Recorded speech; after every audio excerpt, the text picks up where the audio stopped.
Hi friends, मैं अपने channel planets at play में आपका स्वागत करती हूँ। आज मैं आने वाले फोर्टनाइट के बारे में बताऊंगी। आने वाला फोर्टनाइट जो है वो पूर्णमासी है। तो पूर्णमासी होने से वो 22 जून को स्टार्ट हो रहा है और 6 जुलाई तक चलेगा।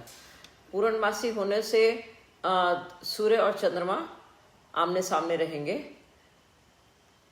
डिग्री कल एग्जैक्टली एक दूसरे के सामने रहेंगे।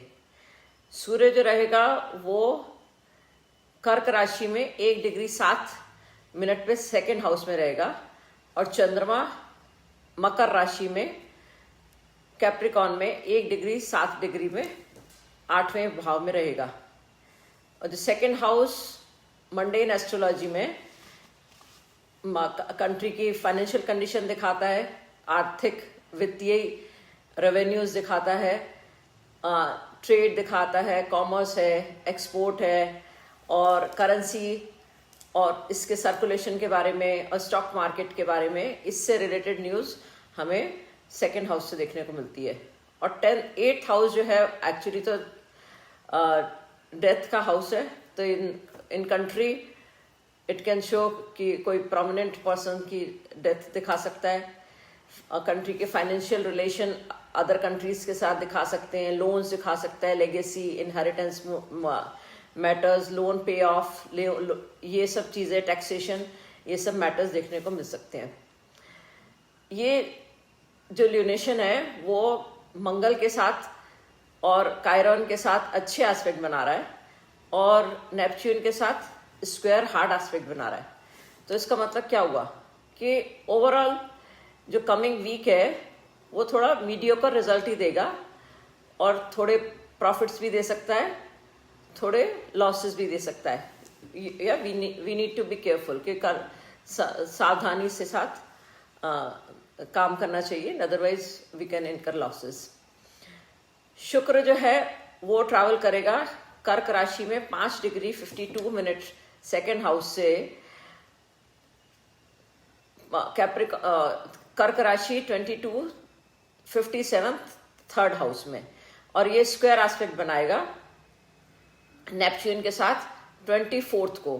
तो शुक्र और नेपच्यून के एस्पेक्ट में क्या दिखने को मिल सकता है कि रिलेशनशिप की प्रॉब्लम दिखने को मिल सकती है, फाइनेंशियल लॉसेस देखने को मिल सकते हैं, कुछ फ्रॉड्स हो सकते हैं, कुछ गलत डिसीजन हो सकते हैं। और वीनस जब सेकेंड हाउस में मूव कर रहा है तो ये पीरियड अच्छा है आर्ट के लिए, मूवीज के लिए, स्पेकुलेशन के लिए, इन सब मैटर्स के लिए अच्छा है। इधर से गेन भी हो सकते हैं। और 3 जुलाई को ये गुरु के साथ एस्पेक्ट बनाएगा तो एक अच्छा अपॉर्चुनिटी दे सकता है गेन्स की, और सोशलाइजिंग उस टाइम काफ़ी बढ़ सकती है। बुध जो है वो कर्क राशि 9 डिग्री 57 मिनट से लेके सेकेंड हाउस में सिंह राशि 5 डिग्री 42 मिनट थर्ड हाउस तक ट्रैवल करेगा। और ये भी नेपच्यून के साथ स्क्वायर एस्पेक्ट बनाएगा। तो जब नेपच्यून के साथ और राहु केतु के साथ जब स्क्वायर एस्पेक्ट दोनों के साथ बनाएगा तो वो टाइम पे कुछ फेक न्यूज़ आ सकती हैं, कुछ गलत र्यूमर्स फैल सकती हैं, कुछ झूठी न्यूज़ मीडिया में सुनाई पड़ सकती है। और उधर और कुछ फाइनेंशियल फ्रॉड्स के भी न्यूज़ जो है वो सामने आ सकते हैं कि भाई इस तरीके से मतलब गवर्नमेंट डिपार्टमेंट में ये चीटिंग हुई, इस तरह की चीज़ आ सकती है। 27 जून को ये शनि के संग अच्छे एस्पेक्ट बनाएगा। तो रेलवे, एयरलाइन, शिपिंग इंडस्ट्रीज के लिए ये सब गेन के एस्पेक्ट हो सकते हैं क्योंकि थर्ड हाउस है। तो थर्ड हाउस ये सारी चीज़ें दिखाता है, रेलवे और all kind of communication, transport दिखाता है। तो ये सब चीज़ें दिखा सकता है। और मीडिया पब्लिशिंग के लिए भी ये भाव अच्छा है और ये पीरियड इस पर फोकस करेगा। और थर्ड हाउस जो है वो थर्ड हाउस में है तो कम्युनिकेशन भी इंक्रीज करेगा। यूथ और इंटेलेक्चुअल के लिए भी ये भाव अच्छा रहेगा, उनके कुछ काम बनते हुए दिखेंगे। और फर्स्ट हाउस के अराउंड ये फिर सिंह राशि में आ जाएगा, तो जो लोगों का जो एक्सप्रेशन है वो थोड़ा सा कॉन्फिडेंट हो जाएगा और लोग अपनी बातें कह पाएंगे, क्योंकि बुध जो है उस टाइम उसके साथ चंद्रमा के संग एस्पेक्ट बनाएगा। और ये थर्ड को बुध जो है ट्रांजिटिंग प्लूटो में ऑपोजिशन एस्पेक्ट बनाएगा, तो कुछ डर्टी चीजें बाहर निकल के आ सकती हैं, कुछ षड्यंत्रों का मालूम पड़ सकता है। तो ये 3 जुलाई के आसपास कुछ चीजें ऐसी निकल के आएंगी कि भाई ये जो छुपा के रखी गई थी वो निकल के आएंगी। और सिंह राशि में बुध का ट्रांजिट होने से ये पीरियड आदमियों में कॉन्फिडेंस भी आएगा अपने आप को एक्सप्रेस करने का, और थोड़े से प्लेफुल भी इस पीरियड में हो जाएंगे। और मंगल जो है वो ट्रैवल करेगा वृष राशि में 9 डिग्री 28 मिनट से 19 डिग्री 30 मिनट 12वें भाव में। जब मंगल 12वें भाव में ट्रैवल करेगा तो एक्सपेंडिचर ही दिखाएगा। 12वां भाव एक्सपेंडिचर का हाउस है। एक्सपेंडिचर हॉस्पिटल्स पे, रिलीजियस इंस्टीट्यूशन पे, थोड़े फालतू के खर्चे भी दिखा सकता है, लॉसेस दिखा सकता है, थोड़े इमोरल एक्टिविटीज भी बढ़ती हुई दिख सकती है। तो ये सब चीजें मंगल का असर 12वें भाव में देखने को मिल सकता है।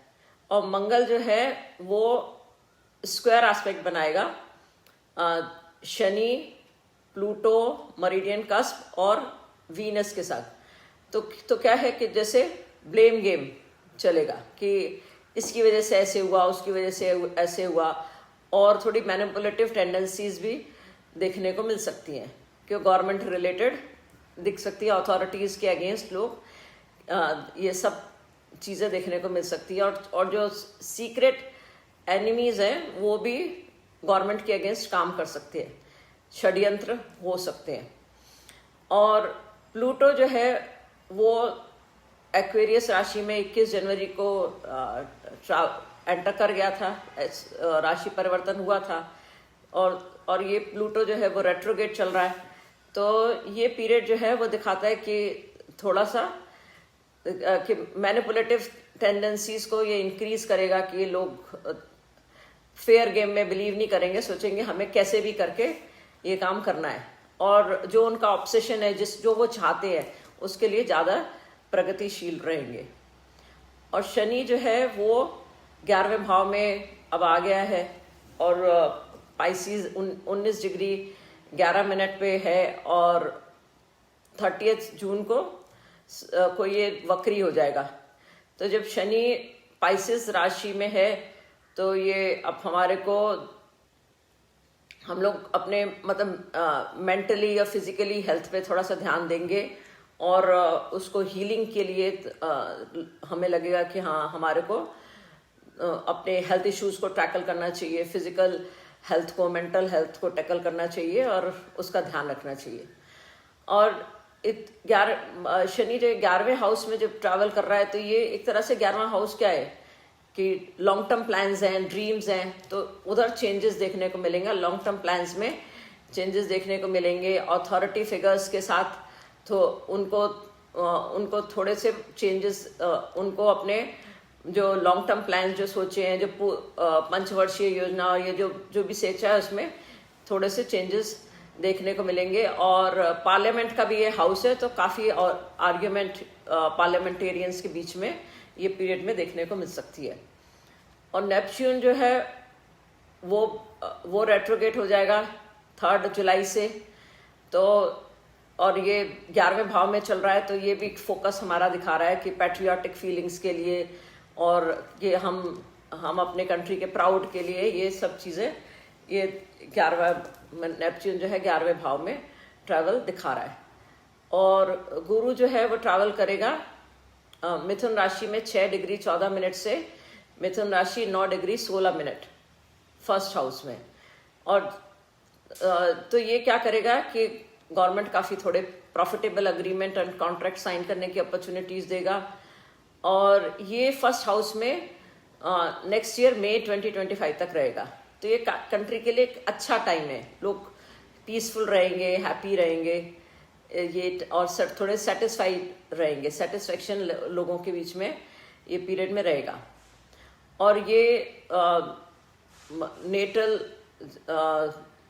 बुध के साथ अच्छे एस्पेक्ट बनाएगा, तो ये भी अच्छा पीरियड है ट्रेड, कॉमर्स और जनरल गुड लक के लिए अच्छा पीरियड है।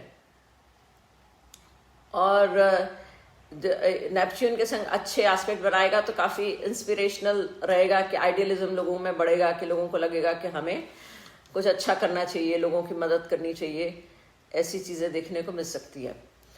और यूरेनस जो है वो वृष राशि में 25 डिग्री 56 मिनट पे से ट्रैवल करेगा। तो यूरेनस जो 12th हाउस में से ट्रैवल कर रहा है, तो ये मेजर रेनोवेशंस दिखा रहा है और reconstruction of important building country की, ये सब दिखा रहा है। तो ओवरऑल जो रहेगा वो ये पीरियड जो रहेगा, इसमें सूर्य, शुक्र, बुध ये कर्क राशि में से ट्रैवल करेंगे और चंद्रमा कैप्रिकॉन में से 8th हाउस में से ट्रैवल करेगा। तो ये ओवरऑल अपॉर्चुनिटी देगा फाइनेंशियल गेन की। लेकिन क्या है कि नेपच्यून के संग जो एस्पेक्ट बन रहा है, तो इसके लिए there can be opportunity of losses also, और या फिर हमें कोई गलत न्यूज़ मिल सकती है, फेक न्यूज़ मिल सकती है। तो if you are taking any financial decision, तो यू शुड रीचेक फाइनेंशियल और कॉमर्स एक्टिविटीज़ के लिए ये पीरियड में रीचेक ज़रूर करना चाहिए।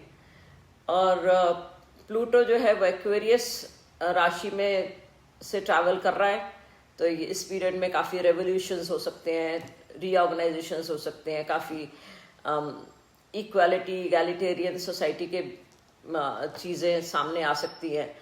और ये तो मतलब प्लूटो तो 20 ईयर्स तक अब एक्वेरियस साइन में रहेगा। तो क्या है कि जो ऑर्गेनाइजेशंस हैं उनके स्ट्रक्चर चेंज होंगे, जो पुरानी ऑर्गेनाइजेशन है वो ख़त्म होएंगी और नई ऑर्गेनाइजेशन आएंगी, काफ़ी इन्वेंशंस होंगे और काफ़ी टेक्नोलॉजिकली आर्टिफिशियल इंटेलिजेंस वगैरह पे काफ़ी काम होता हुआ अब दिखेगा। और वैदिक के हिसाब से, वैदिक एस्ट्रोलॉजी के हिसाब से अभी कंट्री की जो है वो चंद्रमा में शुक्र की दशा चल रही है, और शुक्र जो है वो लग्नेश है। तो लग्नेश होने की वजह से थोड़ा हैप्पी पीरियड चल रहा है, लोग सेटिस्फाइड हैं। ये सब चीज़ें फरवरी 2025 तक हमको देखने को मिल सकती है। तो ये मेरा एनालिसिस है आगे आने वाले ट्रांजिट के, आगे आने वाले फोर्टनाइट के बारे में। और मैं रिक्वेस्ट करूँगी कि आप मेरे चैनल को सब्सक्राइब करें, क्योंकि मैं हर हफ्ते अच्छे अच्छे प्रोजेक्ट एस्ट्रोलॉजी के ऊपर, ज्योतिष के ऊपर लाती रहूँगी। Thank you.